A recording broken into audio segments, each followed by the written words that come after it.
রেগা আমরা টাকা পেয়েছি না, পুকুর কেটেছে সবাই মিলে আমরা জনগণ 680 টাকা করে বিজেপি নেতা মন্ডল ITS নেতা 680 টাকা করে লইছে, কোনো টাকাটা দিছে না জনগণে, ওই যে রেগা থেকে দিবে, রেগা ও ওইসে রেগা টাকা কোনো পাইছে না আমরা, সেজন্য আমরা আজকে পঞ্চায়েতে চালচিসের পঞ্চায়েতে আমরা এটা তালা দিছে। তারা তো আগে কইছে পাইবো এখনো পাইছে না। কতদিন হয়েছে কাজটা করছেন? 4 মাস হয়েছে। ব্লকের সঙ্গে আমরা যোগাযোগ করছি, ভিডিও করছে, এটা তো আগে যেটা কাজ হয়েছে 4 মাস আগে, এটা তো সব পেমেন্ট হয়ে গেছে, কিন্তু আপনারা কেউই পাইছেন না? আমরা পাইছি না। আচ্ছা আচ্ছা। এখানে স্যার 2টা পুকুরের পার্কুলেশন ট্যাঙ্ক, ছোট পুকুর কাজ আইছে পঞ্চায়েতে।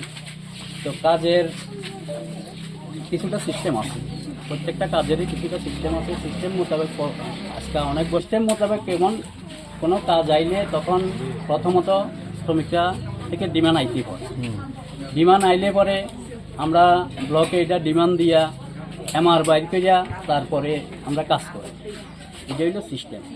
কিন্তু এই 2টা কাজের প্রথমত আমাদের কাছে কোনো ডিমান্ড আইছে না, এবং কাজ করছে তো প্রথমত আমরা জানছি, পরক্ষণে জানছি।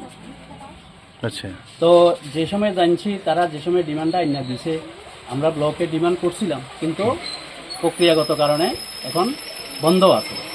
তো প্রক্রিয়া চালু হইলে ওই সময় MR বাইরে তারপরে টাকাটা দেওয়া যাইব, এরকম কথা আর কি। এই বিষয়ে আজকের যে এই যে তালা দিছে বা এই করছে, এই বিষয়ে আপনার ঊর্ধ্বতন কর্তৃপক্ষের সঙ্গে যোগাযোগ করছেন নি? না, আমরা তো জানি না যে তালা দিব বা কি আসে বিষয়ে, আমরা তো জানি না। এই মুহূর্তে তো তালা পাইছে না, তাই জানাবো আমরা, তারার বক্তব্য শুনছি, আমরাও বক্তব্য যেটা সেটা আমরা তারা জানাইছি।